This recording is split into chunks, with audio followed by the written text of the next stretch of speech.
Welcome to the guide nobody gave you, but probably should have. This isn't a fear-mongering rant, and it's definitely not a just trust the experts lecture.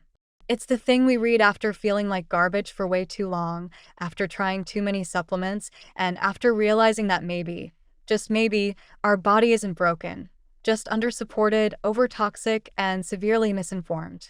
This book exists because a lot of people are quietly struggling to understand why they're tired, cold, foggy, puffy, anxious, hormonal, or just feeling off. The blood work is normal, the doctor says everything looks fine, but our daily outlook says otherwise. And so here we are.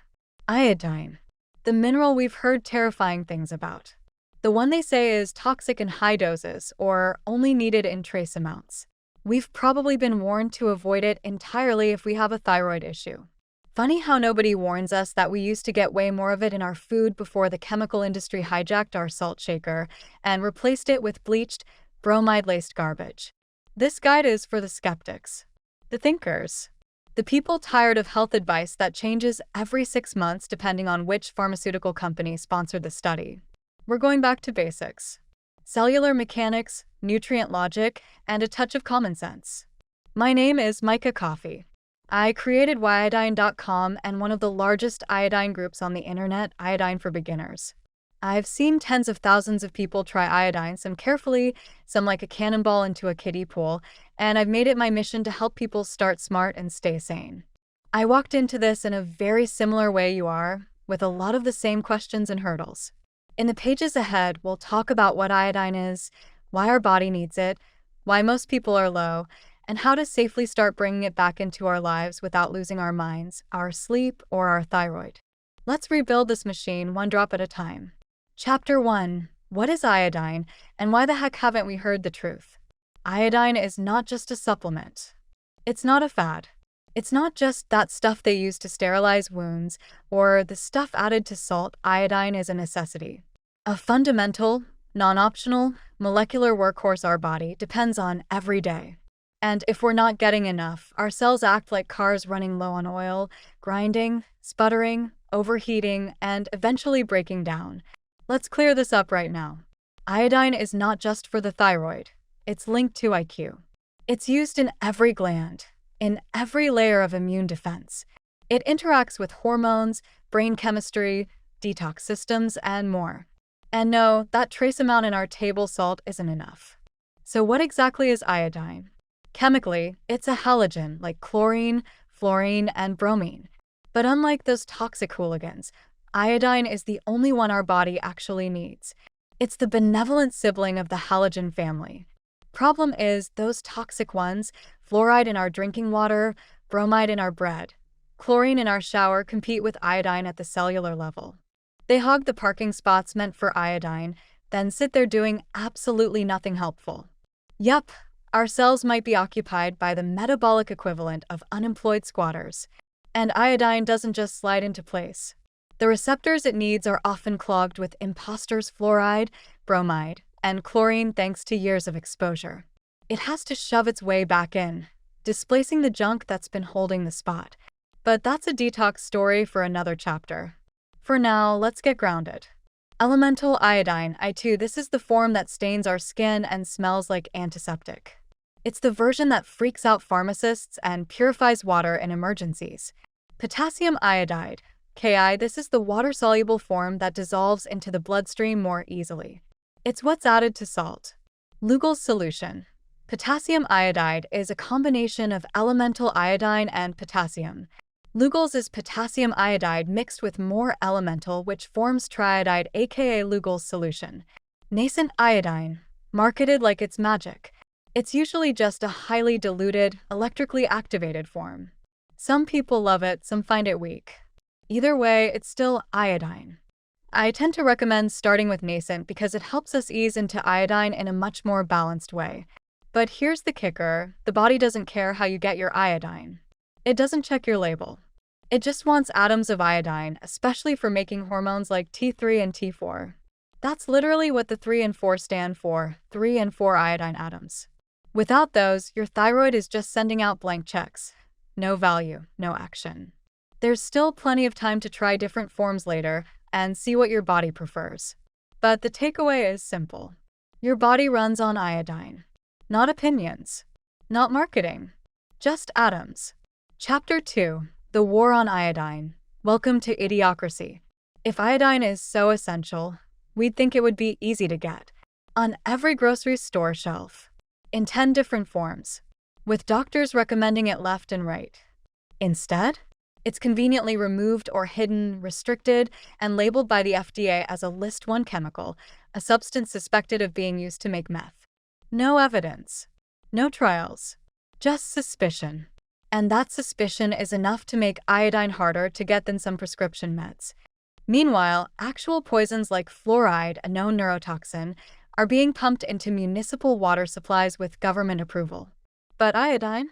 The element our glands, our brains, our mitochondria depend on, better have a dang good reason to be asking about it. This is where iodine helps us start to question reality. How did a nutrient so vital get demonized? How did we go from doctors prescribing iodine for everything from infections to fatigue to being told it's dangerous in anything over trace amounts? The answer, as usual, lies in money, patents, and control. Iodine is cheap. It's effective. And it doesn't need a drug company to repackage it. That makes it a threat. So over time, the message changed. First it was, only take a little. Then, be careful if you have a thyroid issue. Then, it's dangerous. And finally, we suspect it's being used to make drugs. This isn't public health policy. This is narrative control. And it's working. Most people are terrified of iodine and have no idea why. I randomly bumped into info about iodine deficiency years before my health crashed. All I remember is going in circles and ending up so confused by the situation. Turns out that confusion was on purpose. So if you're holding this book and wondering whether you're crazy for questioning the official stance, good. That means you're still thinking. You're still free. And you're about to learn how to reclaim a part of your biology that was quietly stolen from you. Let's keep going. Chapter 3. Why we're all deficient. The collapse is cellular. Let's not sugarcoat it, more than 60% of adults in the US are living with at least one chronic illness. And that number climbs fast when we include those who are undiagnosed but not okay. We're talking fatigue, anxiety, autoimmune conditions, weight gain, brain fog, hormonal issues, digestive chaos, insomnia, and mood swings. Call it what you want, but modern life is a metabolic dumpster fire. What if this isn't just about diet, stress, or bad luck? What if part of this collapse is tied to something as fundamental and neglected as iodine? Iodine deficiency is more than just a thyroid thing. It's a brain thing, a development thing, a decision-making thing. Low iodine has been strongly linked to lower IQ, especially during pregnancy and early childhood. But this doesn't just stop at birth. Ongoing deficiency affects mental clarity, focus, memory, and the ability to process complex problems. Now zoom out. We've got an entire society running low on this critical nutrient. And what do we see? Skyrocketing rates of mental health disorders, violence and impulsivity at levels we can't explain away with video games, widespread apathy and dependence on authority for basic thought, a terrifying willingness to trade personal freedom for the illusion of safety. We're watching a population get dumber, sicker, and more emotionally fragile while pretending it's just bad luck or poor habits. Meanwhile, nobody's asking if we've lost the biochemical foundation for thinking clearly in the first place. It's not just iodine, of course, but iodine is a trigger point, a spark.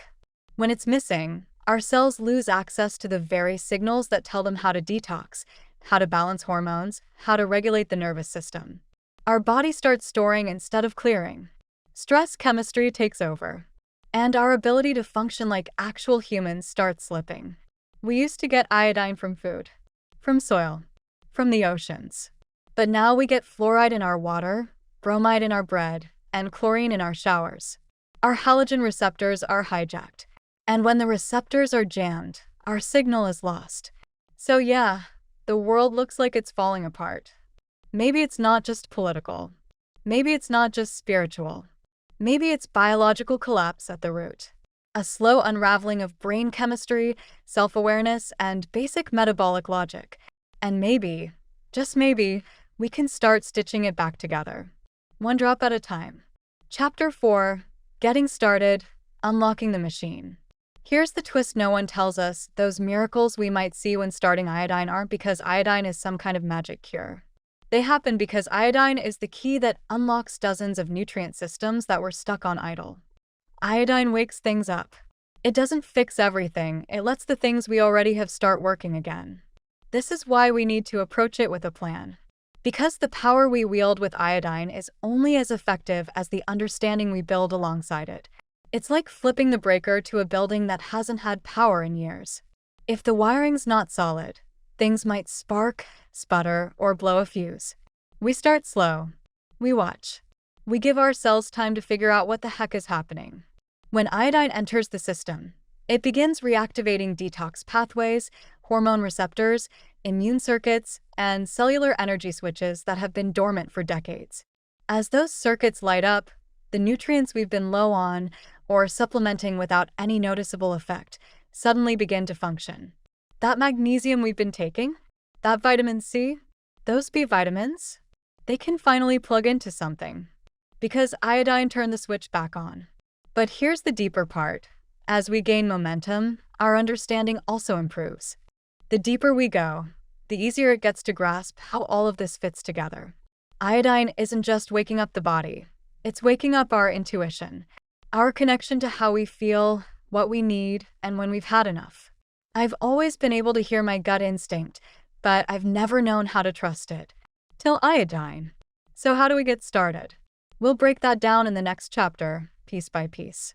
But keep this in mind, iodine works with the body, not for it. The better we support the whole system, the better the system supports us. Iodine is just a very important piece to this puzzle. Chapter 5: How to Start Iodine Without Ruining Your Week.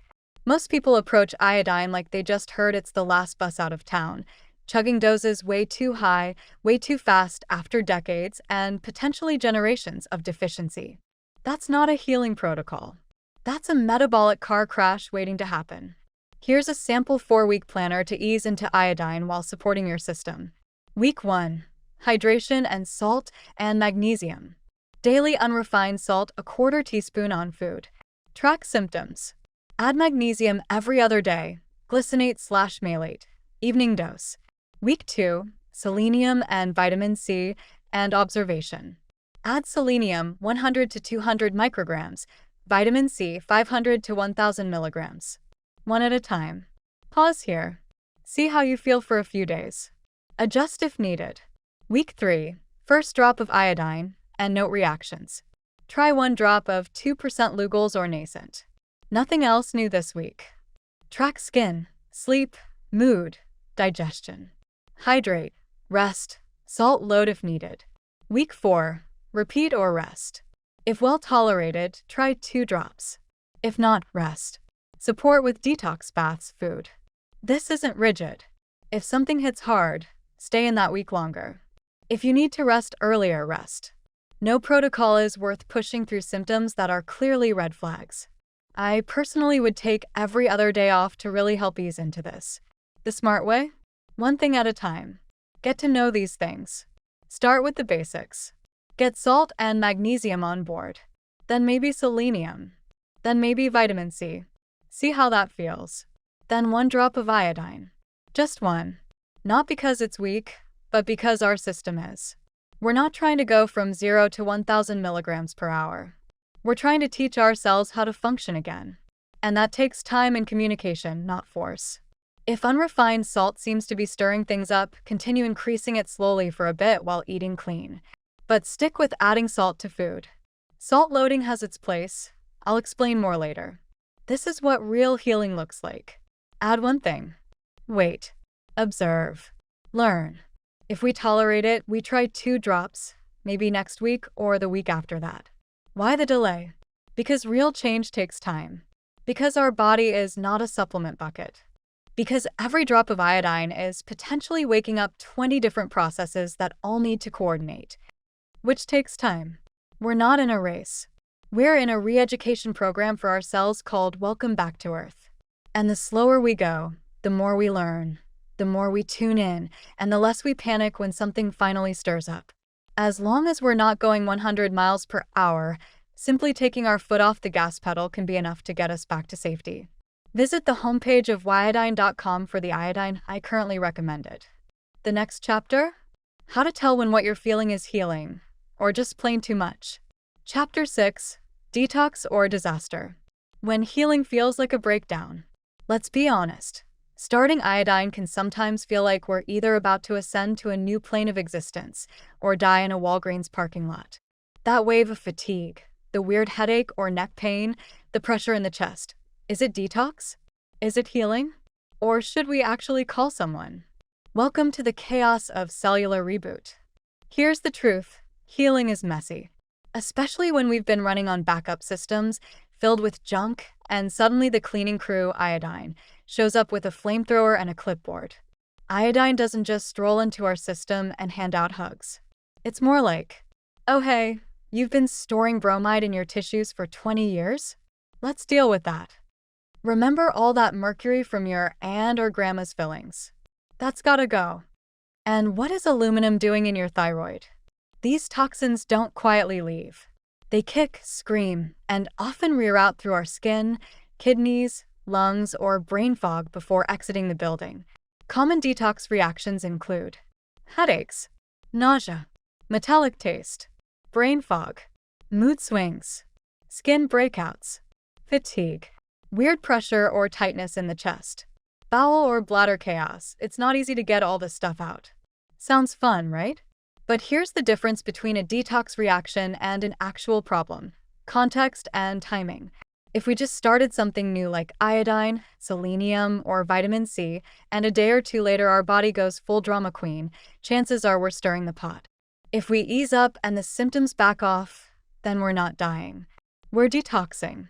If, however, things escalate sharply, don't resolve with rest or hydration, or feel genuinely scary like chest pain, heart palpitations, or blacking out, don't be stupid. Seek help. Even smart people need to visit the emergency room sometimes. That said, most of the time we're not having heart attacks.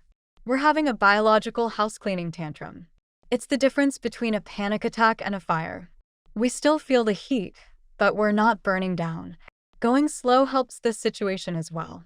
So how do we ride it out without losing our minds? Pause, don't panic. Take a day or week off from iodine. Support with unrefined salt, hydration, sleep, and magnesium. Track your symptoms. Write them down. See what patterns emerge. This can be a game changer. Don't overlook its simplicity. Add binders if needed. Charcoal, clay, chlorella. These can mop up some of the junk we stirred up. I don't use binders, but some of us are still mopping up our gut a good bit. Lower the dose. There's no badge for surviving 100 milligrams. Let the body speak. Detox is communication. Don't interrupt, interpret. Healing isn't always linear and often feels like going backward. But detox symptoms are proof that the body is responding. And that's the first step toward rebuilding. Chapter 7: Cofactors, the bare minimum to not crash and burn. Let's clear something up: these cofactors aren't optional. They're not bonus upgrades. They're the bare minimum our nutrient engine needs in order to keep up with what iodine starts revving up. Iodine is a switch. A powerful one. It tells our cells to wake up, rebuild, detox, and get back to work. But without the parts, tools, and energy to do that work, we crash. We inflame. We spin our wheels and wonder why nothing's working. That's where cofactors come in. Here are the key ones. Magnesium calms the nervous system, supports over 300 enzyme systems, and helps prevent the twitchy, crampy chaos that comes from stirring things up. Selenium, critical for thyroid hormone conversion, glutathione production, and shielding tissues from the oxidative wave that iodine can trigger. Vitamin C, antioxidant support, immune function, detox helper, adrenal buffer. Unrefined salt, not just hydration but fuel for detox, hormone signaling, and getting halides out of the system. B vitamins, fuel for energy production and mental clarity, especially B2 and B3. We're not only trying to load up a supplement shelf. We're trying to find and give our cells the foundation compounds they've been missing. Most of us have been low on these for years, sometimes lifetimes. Our grandparents didn't have enough. Our food doesn't have enough. So when iodine wakes the body up, it's like turning the lights on in a building where no one's cleaned the place in decades. Without cofactors, things can get ugly fast. Some people take iodine and feel like a superhero. Others take the same dose and get wiped out. 9 times out of 10, the difference isn't luck, it's support. Did we prep? Are our minerals in place? Are we feeding the system? Or just pushing even more stress? Cofactors aren't here to make iodine work. They're here because the body needs them, with or without iodine. But once iodine enters the picture, that need becomes non-negotiable. And no, our food does not provide enough of these other nutrients as we consume concentrated forms of iodine. Once we break the seal with these larger amounts of iodine, we need to keep up with any other nutrients that we respond to. We don't take X amount of a nutrient because it's included, we aim for that much and try to find what works for us. I rarely use vitamin C. In the 10 years I've been at this, I've tried vitamin C about 100 times as a rough guess. I've felt benefits like 3 of those times. So guess what? I don't take much vitamin C. I try it from time to time and try sticking with it for a little, but I don't just take it to take it, and I aim for quality forms. I usually use liposomal Vit C with cofactors or flavonoids, etc. I've tried rose hip tea and things like camu powder for their Vit C content. Sometimes I notice a little something and stick with them. I handle all nutrients with the same framework. This is just how I handle Vit C since I do not notice much from it. Take the cofactors seriously. Start slow. Add one at a time. Don't just copy someone's stack off a forum, but do take notes on it. Feel it. Track it. Learn what your cells respond to. We're not just supplementing, we're building something.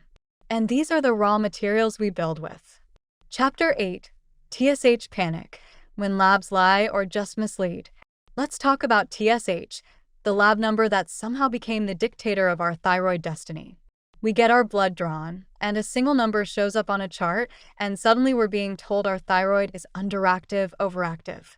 Sometimes we're even told we're fine, even though we feel like hot garbage. TSH stands for thyroid stimulating hormone. It's made by our pituitary, not our thyroid. That's right, the number doctors obsess over isn't a measure of thyroid function. It's a measure of how loudly our brain is yelling at our thyroid to get its act together. Here's where it gets fun. When we start iodine, TSH often goes up. Not because our thyroid is failing, but because our body is trying to reboot decades of dysfunction and it needs to temporarily turn the volume up on the signal. It's like reactivating a crew that's been asleep in the server room since dial-up internet was cutting edge. This is normal. It's called a rebound. A recalibration. Hey, we're trying to build something in here moment. But the average doctor sees a TSH above the reference range and immediately prescribes synthetic hormones. They don't ask why it's high. They don't ask if our free T3 or free T4 levels are stable. They don't ask if we just started iodine last week and our cells are learning how to speak thyroid again. They just panic and hand a prescription that might shut our thyroid down even further. How to interpret TSH without losing your mind. TSH is a signal, not a verdict. It's one piece of the puzzle, not the whole story. Free T3 and free T4 matter more. These show what's actually available and being used. Iodine can temporarily raise TSH, especially in the first few weeks or months. Thyroid healing isn't linear. Just because the number went up doesn't mean your function went down. Has anyone even asked how we feel now? The problem isn't the test. It's how it's interpreted, which is out of context in isolation, without understanding what our body is trying to do.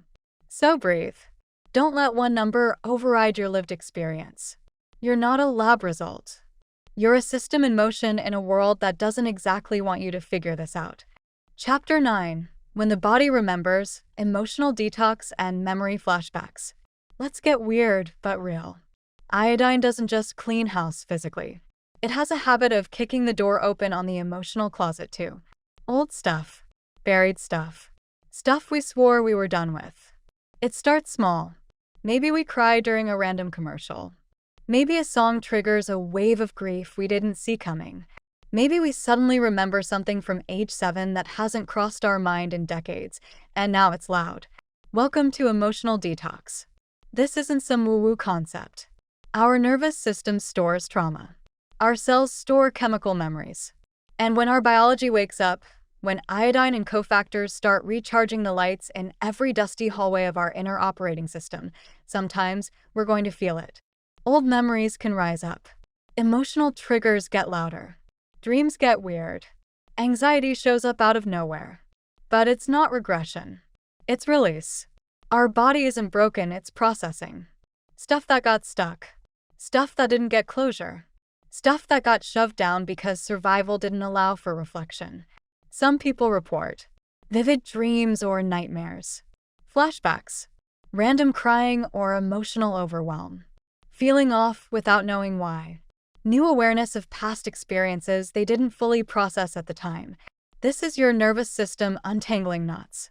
It's your biology giving you a second chance to feel, heal, and release. Not always comfortable, but powerful and important. So how do you handle it? Pause the protocol if needed. Give your mind time to catch up to your body. Journal. Breathe. Move. Let your emotions have a healthy exit route.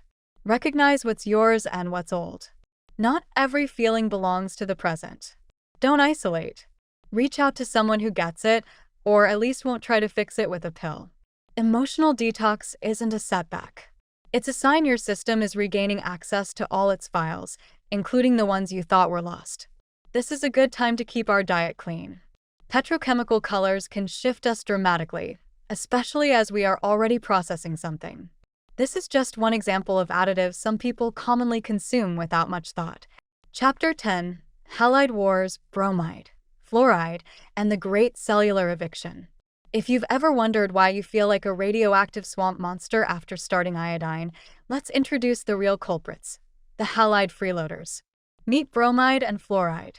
They're chemically similar to iodine and close enough to trick our body into storing them in place of the real deal.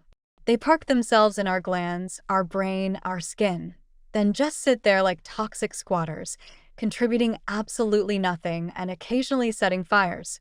Our body didn't choose them. It was tricked. They came in through brominated bread, flame retardants in our mattress, tap water, toothpaste, Gatorade, soft drinks, and even some pharmaceuticals. Decades of exposure. Potentially generations of buildup. Then iodine shows up. And suddenly, these imposters get evicted. But they don't leave quietly. They exit kicking and screaming. Through the skin, the kidneys, the lungs, and the nervous system. This is halide detox. And it can get weird. Common symptoms: rashes or itching, especially on the shins, neck, face, or back.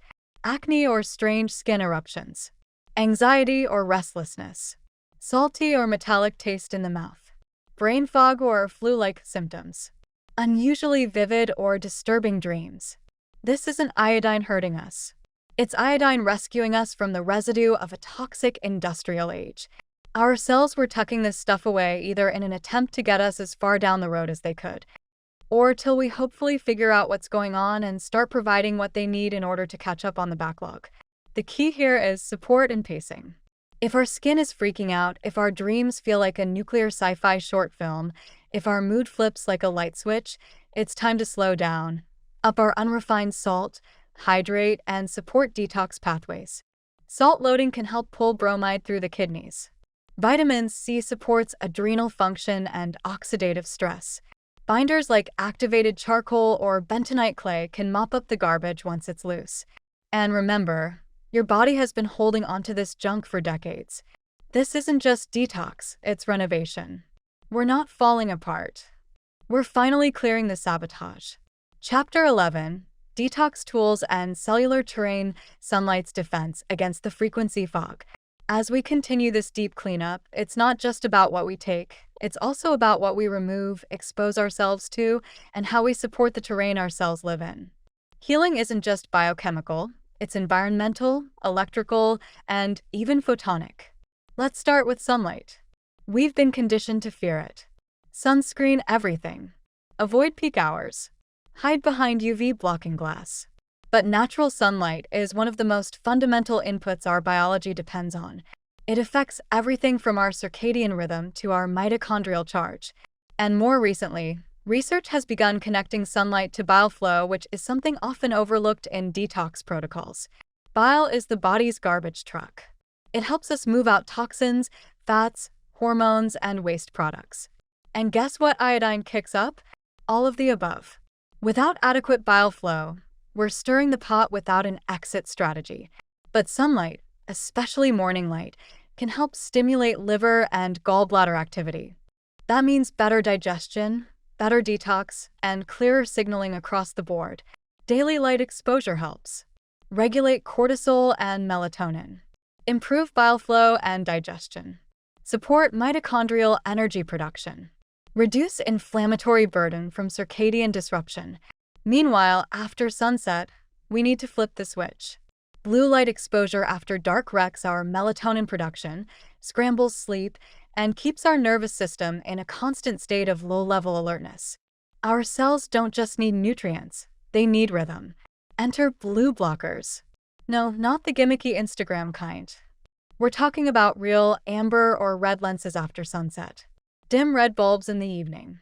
Screens off or shifted to red tones. Give our biology darkness so it knows it's time to repair. And then there's the frequency fog non-native EMFs from Wi-Fi routers, cell towers, Bluetooth, smart meters, and more. We don't have to live in a cave, but we do need to recognize that our cells are electrical. When we're already detoxing, already inflamed, already rewiring, this extra static makes it harder for the body to rest, recover, and rebuild. Try this. Turn off Wi-Fi at night. Keep phones as far away from the body as possible, especially during sleep. Use airplane mode liberally. Work towards an addiction with the sun with bare feet on the ground. These aren't fringe concepts, they're foundational when our detox load is high. If we're trying to heal in a soup of artificial light and constant microwave radiation, we're asking ourselves to juggle while we pelt them with rocks. This chapter isn't about being perfect. It's about recognizing that healing happens faster when we remove friction. Sunlight in the morning, darkness at night, and a break from the static in between. The more we support our body's natural design, the less it needs rescue. Chapter 12: Baths, Binders, and Breakfast. A few ways to reduce the load. Let's get into some hands-on real-world strategies for making this process smoother. Because while the iodine does its job stirring the pot, it's on us to make sure the junk actually gets out and doesn't just slosh around inside us. Baths are more than self-care fluff. They're an underrated detox tool that helps open up one of the largest elimination channels we have, our skin. Add a cup or two of Epsom salts to warm, not hot water. Maybe throw in a half cup of baking soda. Look into Dead Sea salt or borax. Soak for 20 to 30 minutes. Let the skin breathe. Let the tension go. Let the lymph move. Find something that works for you and start slowly with each. This isn't about turning into a prune from soaking or scrubbing ourselves into oblivion. It's about creating space, physically and emotionally, for the body to let go of what it no longer needs. Binders like activated charcoal, bentonite clay, or chlorella can be taken away from meals and supplements to catch some of the junk being mobilized by iodine.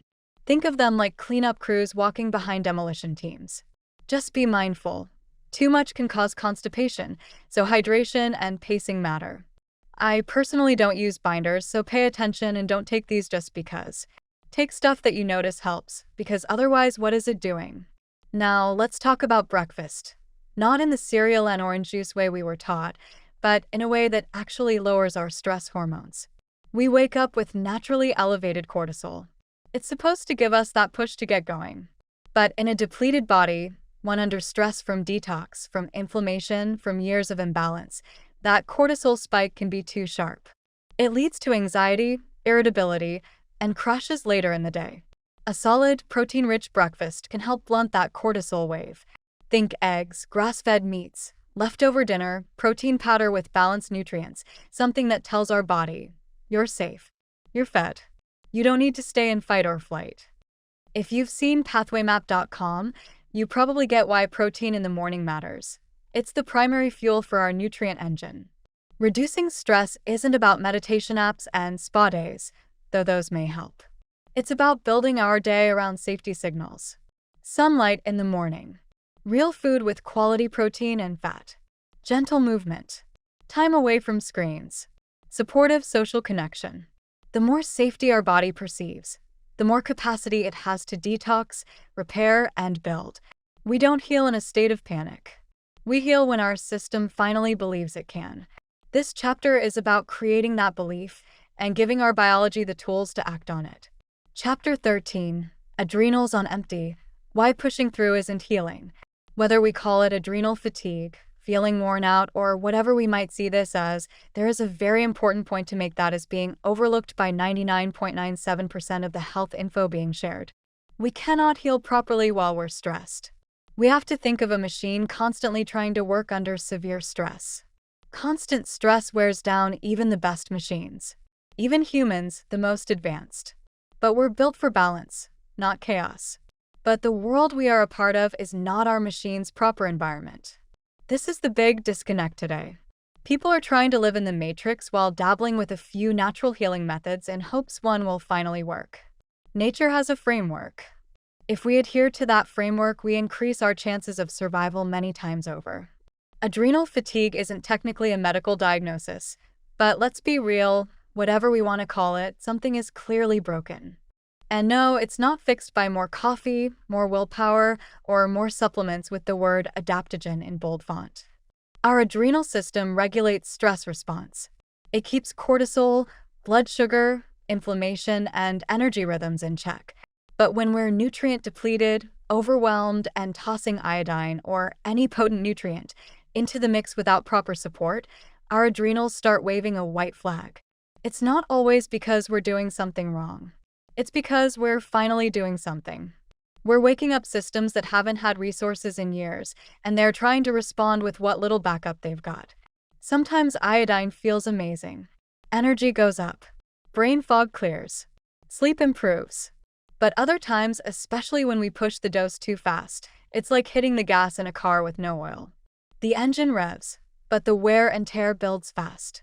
Large amounts of iodine can stimulate us. They can push us through exhaustion, giving a temporary feeling of power and clarity. But it comes at a cost, usually when we feel later when the cortisol crash hits, the brain fog returns, or we suddenly need a nap at 10 a.m. It's not that iodine is bad for the adrenals. It's that it's powerful. And if we stimulate metabolism without supporting the systems that regulate that metabolism, like the adrenals, we end up overclocked and under-recovered. Here's how we support the adrenals. Keep iodine low and steady while rebuilding the foundation. Prioritize protein and fat at breakfast to reduce cortisol spikes. Get morning sunlight, it anchors our cortisol rhythm. Reduce stimulants, yes, even clean pre-workouts. Rest before we crash, it's okay to care about ourselves. Remember emotional stress counts, too, especially the stuff we think we're used to like television, TikTok, or Tina running her dang mouth. Pushing through isn't healing. It's spending energy we haven't earned yet.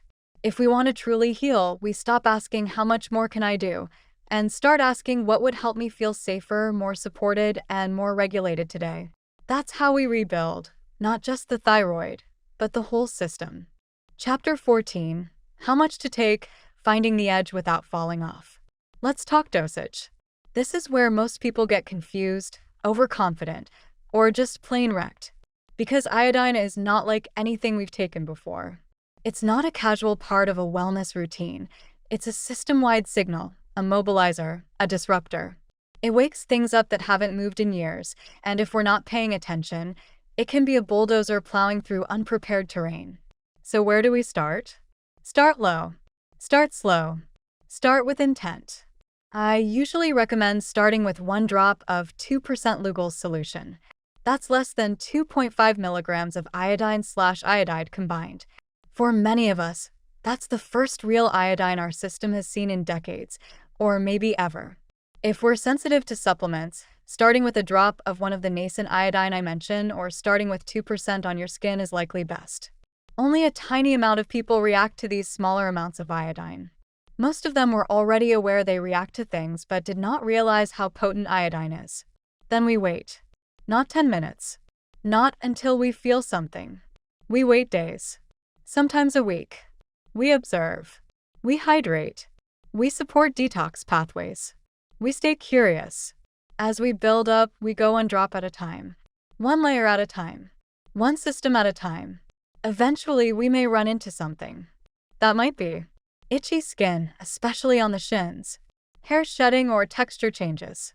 Feeling wired but tired. Brain fog or emotional volatility. This is not failure. This is the edge, the point where iodine has unearthed something our body can't yet keep up with. This is when we pause, not push. Many try to power through. They megadose. They go from 1 drop to 50. They call it detox, when it's really just stimulation, burning through reserves we haven't built yet. The smart move? We step back. We lower the dose. We support with cofactors. We add protein, salt, sunlight, sleep. We give the body what it needs to catch up. There's no prize for going fastest. The win is in sustainability. In having enough energy to wake up, think clearly, digest food, and handle life like a human again. The goal is not to take iodine consistently forever. The goal is to restore function so that we need less support, not more. One day we'll get into larger amounts of iodine to help clear the funk, but we're not ready for that yet. That's the art. Find the edge, then back off just enough to build from it. Chapter 15, The Long Game, When to Pause, Reset, and Actually Listen. Here's where it gets real. Most of us don't need to keep pushing more iodine.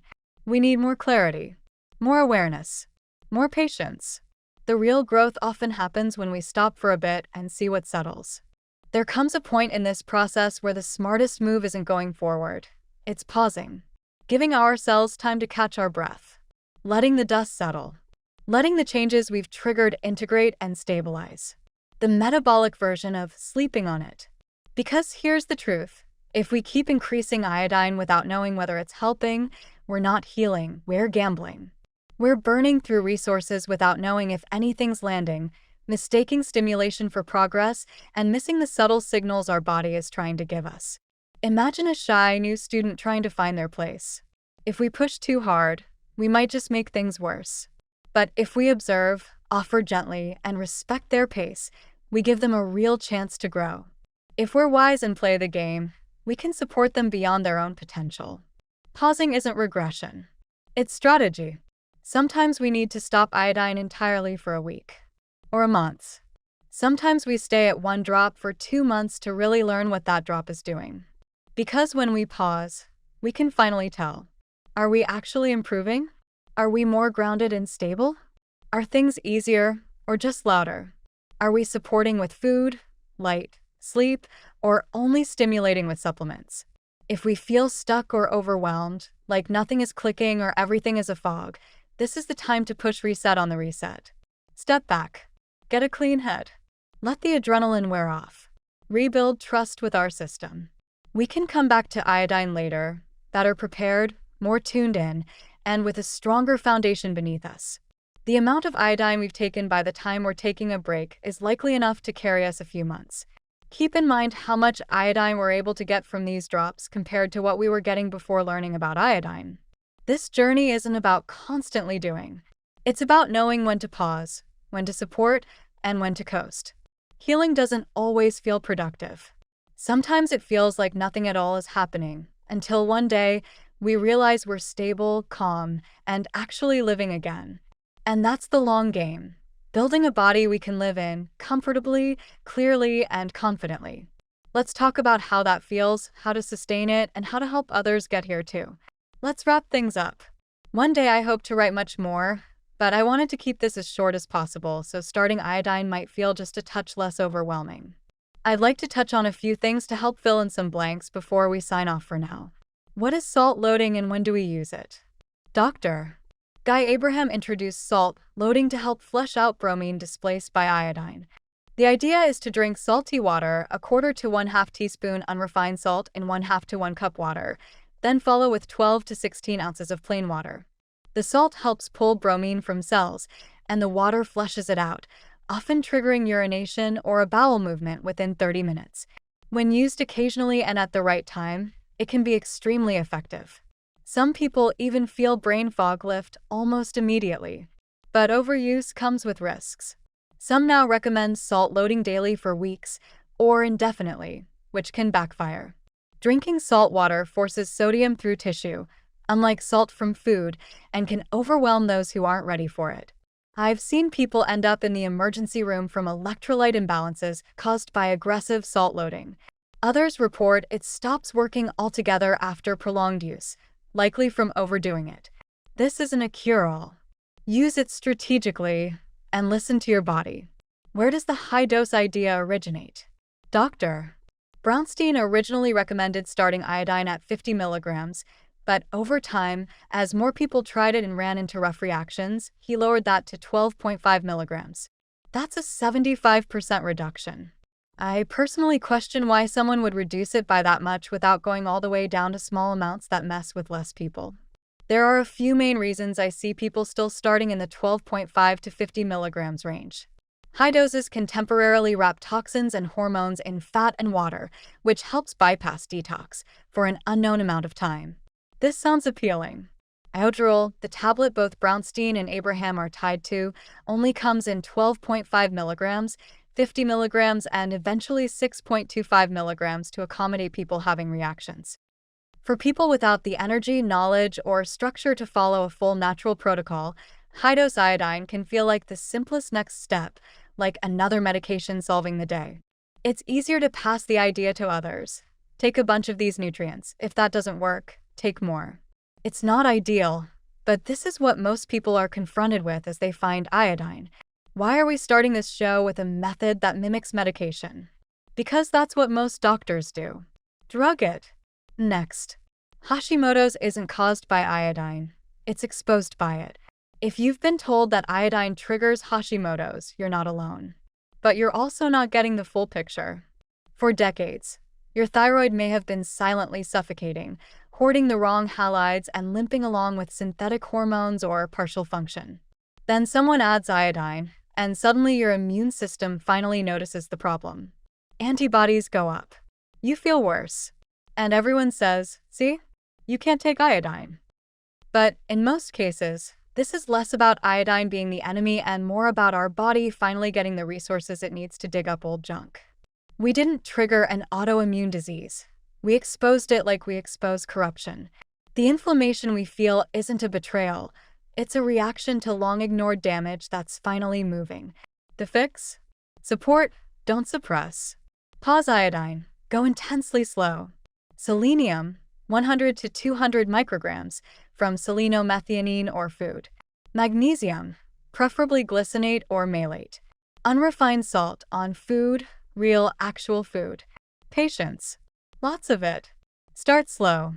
Give the body time to remember what normal feels like again. Don't forget, our cells are missing a lot more than iodine. Iodine is just the ignition key, and technically this thing's been sitting around in the elements without maintenance for decades. I suspect Graves' disease is very similar, but I have not worked with enough people currently in this configuration to tune into which areas really need support. I have a feeling the points I highlight at iodine.com/Hashimoto's will at least help mitigate Graves enough to very, very slowly add some iodine. Say no to Brazil nuts. Brazil nuts are known for their higher selenium content. But they have a major flaw that I think is important for us to think about. Nuts are moldy in general, but Brazil nuts produce a certain protein that helps a very potent mold grow. Snacking on something that might have mold is one thing, but eating something knowingly moldy and possibly dangerously so almost every day in the name of health? Yeah, hard pass. Selenium is too important to hope for the best from food sources. I believe a solid, clean, nutrients-dense diet is very important, but our food, soil, and storage methods are not exactly focused on nutrients, so I mindfully boost my food with supplements. MTHFR, the canary in the iodine mine. MTHFR mutations are everywhere now. They're practically a wellness rite of passage. But here's a twist no one's talking about. What if MTHFR isn't the root cause, but a downstream adaptation to long-term iodine deficiency and the toxic buildup that follows over generations? Iodine isn't just about thyroid hormones. It also plays a major role in regulating genes, clearing halides, and supporting the production of glutathione, our body's master antioxidant. Without enough iodine, our system starts accumulating toxins and oxidative stress. Over time, the body compensates by expressing gene mutations like MTHFR. Methylation gets sluggish because we can't clear toxins effectively. Our neurotransmitters crash. And everyone's too busy treating the mutation to ask what caused the system to mutate in the first place. Here's how to support that terrain without making things worse. Folinic acid, not methylfolate. It's gentler and bypasses the bottleneck. Hydroxy or adenosyl B12, not cyanocobalamin or methylcobalamin. Liver support, taurine, glycine, molybdenum, or castor oil packs. Start slow. Support iodine gently.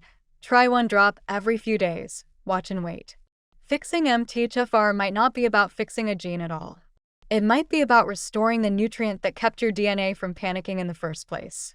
I'm not sure how, but the entire health sphere seems to have forgotten about oxidative stress buildup as they try to overclock methylation with methyls.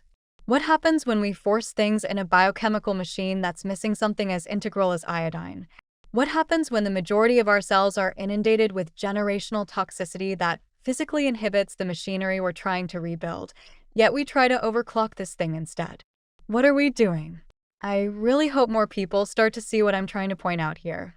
To me, it feels like we're digging ourselves deeper into the same kind of mess that got us here to begin with. Pointing out these inconsistencies feels a lot like reminding people that Tylenol depletes glutathione. Nobody wants to hear it. I'm starting to think resistance to change is the real epidemic. Seriously though, calm down. Take a nap when your body is asking for one. Take a sick day if need be.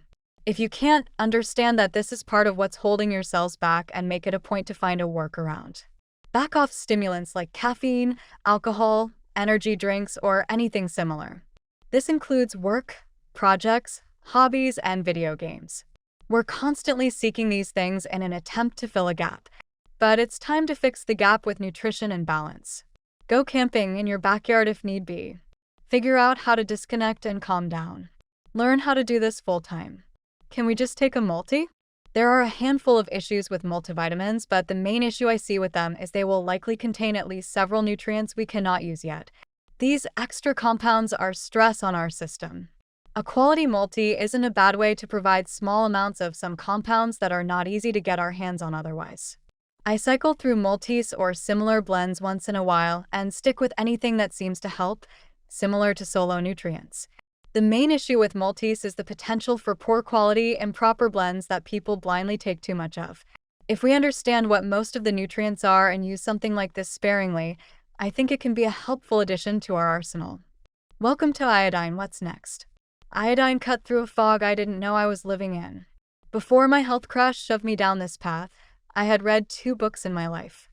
I couldn't focus well enough to retain anything unless I was extremely interested. I'd get a few pages in and realize I was thinking about lunch, or a noise outside, or absolutely nothing related to the words in front of me. I wasn't dumb. I just couldn't focus. A handful of minor learning issues made school a nightmare, and I barely scraped by. I was just sort of floating through life. Then I found iodine. Everything changed. I taught myself grammar, biochemistry, and a few other things I once assumed were way out of my league. And apparently I wrote a book. So now what? Well, pretty much anything. It's up to you. If you like what I'm sharing here, I've got a lot more. I've been trying to unpack my experience with this for years, through videos, conversations, and over 250,000 words scattered across my websites. There is more to this. The overall concept I'm sharing about iodine works for just about any nutrient. I start slow, move up slowly, and pay attention to how I respond without forgetting to pause and resasses. Come hang out with me on Facebook, where I break this stuff down into bite-sized pieces that are way easier to digest. And if you want community, connection, and real-life answers from real people, join the Iodine for Beginners Facebook group. Over 60,000 of us are in there. We ask questions. We compare notes. We post charts. We get sarcastic. And we get it, because most of us have been through it too. You don't have to figure this out alone. We're all unraveling this together, one drop at a time.